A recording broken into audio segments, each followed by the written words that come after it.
choisi de belles choses pour ses enfants. Pas de mauvaises.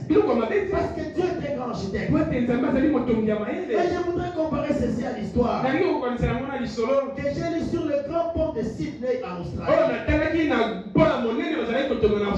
Il y a bien des années qu'il avait été décidé de jeter un pont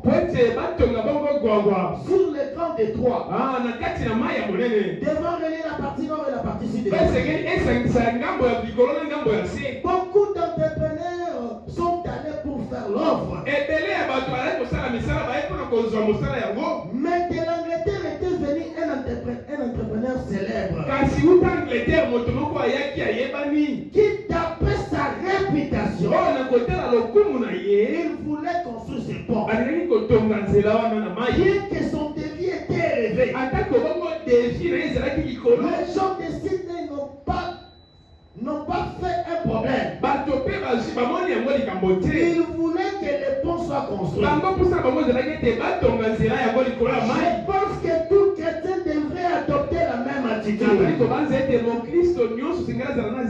Quelle est l'attitude? Ce monsieur est allé.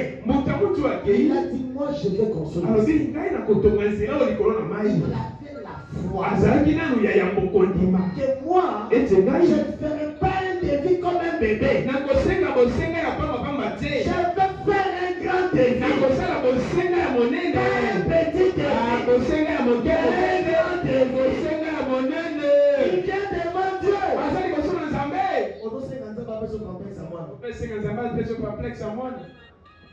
Tu viens devant Dieu. Tu demandes à Dieu de te donner les pantalons. Non. Notre Dieu est un Dieu grand. C'est ce que tu vas lui demander. Il est censé te l'accomplir. Demandez des grandes choses pour que votre joie soit parfaite. C'est la parole. Et notre foi doit se reposer sur la parole. Écoutez. C'est juste. Il faut savoir là où nous nous tenons. Et ce jeune garçon, cet entrepreneur, savait là où il se tenait. Il n'était pas venu pour essayer. Il n'était pas venu pour tâtonner. Mais il savait là où il se tenait.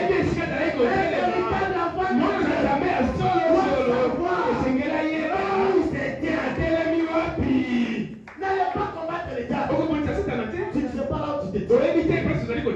N'allez pas prier pour quelqu'un. Parce que tu ne sais pas là où tu te tiens. N'allez pas faire du n'importe quoi. Parce que tu ne sais pas là où tu te tiens. Tu ne sais pas. Un enfant d'un président, il peut se mettre comme ça. Il sort. Et il entre dans un supermarché. Et il prend tout ça. Personne ne va interdire. C'est l'enfant du président.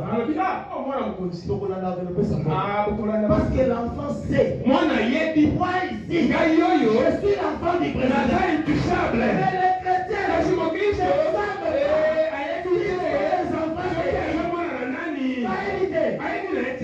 peur. Mais l'enfant du président n'aura pas peur. Le prophète dit, nous ne voulons pas que notre destinée éternelle soit bâtie sur le sable mouvant d'une quelconque théologie ecclésiastique. Mais sur la parole éternelle. C'est juste. En effet, souvenez-vous, chacun de vous qui est assis ici ce soir, que des temps orageux vont frapper ces bâtiments dans lesquels vous vous trouvez ce soir. C'est juste. La mort va les frapper. Et vous feriez mieux de savoir sur quelle sorte de sable il est bâti. Ou plutôt sur quelle sorte de fondation il repose. Parce que quand tu viens à l'église, cette ekeleza wana bâti sur quoi? etongami na nini? Sur la parole, na maloba, sur les dogmes, to mpe na bibumelo, sur la théologie, to mpe na likindo, sur je sais pas. to mpe na bakutime. C'est bâti sur quoi? Etwandi na nini? Parce que le prophète dit, Parce que la Bible